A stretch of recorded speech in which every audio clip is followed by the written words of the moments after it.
కొంచెం రాహుకాలంలో నడుస్తున్నాడు ఆయన. వ్యూహం సినిమా అది దాని మీద ఏపీ పోలీసులు ఏపీ సిఐడి వాళ్ళు కేసు పెడుతున్నారు.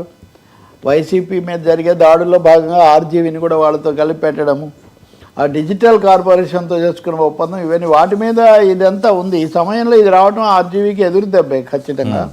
సరే లీగల్గా అంటే నాన్ బెయిలబుల్ అయినా వెళ్ళి ఒకసారి అరెస్ట్ అయ్యి వెంటనే ఇది పొందొచ్చు, ఉపశమనం కూడా పొందే అవకాశం ఉంది. కానీ కేసుల్లో ఈ చెక్ బౌన్స్ని చాలా సీరియస్గా తీసుకోవాలని ఈ మధ్య కోర్టు ఒక వైఖరి తీసుకుంది సార్. ఎందుకంటే ఆర్థిక నేరం కింద చూడాలి దీన్ని అని. మరి ఇది 2018 నుంచి అంటే 7 ఏళ్ల నుంచి ఈయన తేలిగ్గా తీసుకున్నారా, లీగల్గా ఏమైనా గ్యాప్ వచ్చిందా, మరి అలాంటి వివరణ ఏమన్నా ఇవ్వచ్చు. శ్రీ ఫిలిమ్స్ ఎవరికో ఇచ్చారట, దాని మీద ఎన్నిసార్లు పిలిచినా ఆయన వెళ్ళలేదు.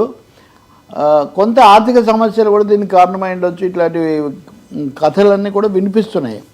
ఆర్జీవీ మధ్యకాలంలో చాలా లో ప్రొఫైలే కాదు, కొంచెం పశ్చాత్తాపంలో కొంచెం ఆత్మవిమర్శలో ఉన్నాడు.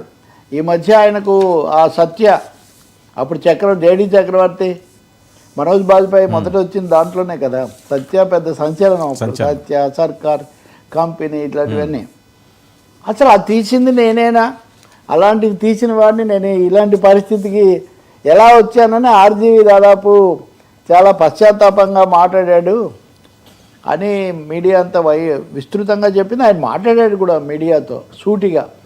What a fall my dear అని నేను ఎప్పుడు అంటుంటా కదా, మీతో చాలాసార్లు అన్నాను. What a fall my dear అని మనందరం అన్న మాట ఇప్పుడు రామ్ గోపాల్ వర్మ తనకు తానే అనుకుంటూ ఉన్నారు. కానీ కోర్టు అయితే ఈ పశ్చాత్తాపాలకు ఏం కరిగిపోదు కదా, అక్కడ లీగల్గా ఏదో ఒకటి చేయాలి. ఆయన వెళ్ళి దానికి హాజరై ఒకసారి చెప్పి వాళ్ళ దగ్గర అనుమతి తీసుకొని రావాల్సిందే, ఇంకా వేరే మార్గం ఏం లేదు. ఈ ఆర్థిక విషయాలు వీటిలో సీరియస్గా ఉండటం కూడా ఒకటి చాలా కీలకమైన అంశమే. ఆర్జీవీ విమర్శకులు, ముఖ్యంగా వైసీపీ వ్యతిరేకంగా ఉండే రాజకీయ ప్రత్యర్థులు దీన్ని తప్పకుండా తీవ్రంగానే మాట్లాడతారు. ఇంకొకటి ఓ పద్ధతి లేకుండా పోయింది ఇటీవల కాలంలో ఆయనకు.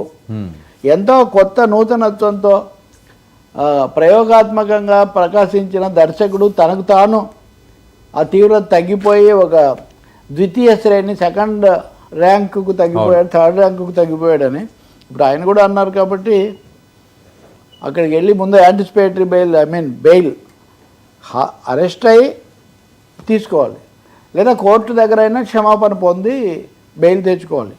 చేస్తారేమో మనం చూడాలి. అప్పటికి కూడా కేసు పెట్టిన వాళ్ళు కూడా సాటిస్ఫై అవ్వాలి కదా. లేదు మాకు 5 ఏళ్ళు రానివాడు ఇప్పుడు ఎలా వస్తాడు, కాబట్టి ఇప్పుడు వదిలిపెట్టకండి అని కూడా వాళ్ళు ఇన్సిస్ట్ చేయొచ్చు. అప్పుడు కోర్టు ఎలా స్పందిస్తుంది, తక్షణమే ఏమైనా ఎదురు పెట్టడానికి డబ్బులు, ఇవన్నీ ఆర్థిక అంశాలు కూడా చాలా ఉన్నాయి. చూడాలి మరి వీటన్నిటికీ ఆయన ఎలా స్పందిస్తాడు. ఆర్జీవీ అభిమానుల మటుకు అమ్మ మా గురువు గారు మళ్ళీ గతంలో లాగా చేయాలి అని సంతోషంగా మాట్లాడారులే, కొంచెం ఆలోచిస్తారేమో అని సంతోషిస్తుంటే ఇప్పుడు ఆయనకు పులి మీద పుట్టలాగా ఈ కేసు అరెస్ట్ వచ్చింది. అంటే చాలామంది, అంటే ఈయన తత్వం అలాగే అయింది, కానీ చాలామంది అభిమానులు ఉన్నారు సార్. చాలా గోపాల్ వర్మ అసలు Telugu industry film making Gopal వర్మకు తనదైన మార్కు ఉంది. చాలా తక్కువ మందికి వచ్చి దర్శకులకి అందులో అది కంటిన్యూ అవుతుంది. ఆయన గెలుపులు ఓటములు వీటితో నిమిత్తం లేకుండా ఆర్జీవీ అభిమానులు అనేవాళ్ళు అలా కొనసాగుతున్నారు. అది చాలా అరుదు. ఎందుకంటే చాలామందికి వస్తారు కానీ వాళ్ళు సినిమాలు రాకపోతే వాళ్ళు వెనక్కి వెళ్ళిపోతుంటారు. కానీ ఇక్కడ అలా జరగలేదు ఆర్జీవీ విషయంలో. వాళ్ళు సాలిడ్గా ఉన్నారు.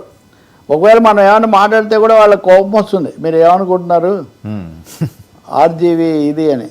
కాబట్టి నిజమే అది.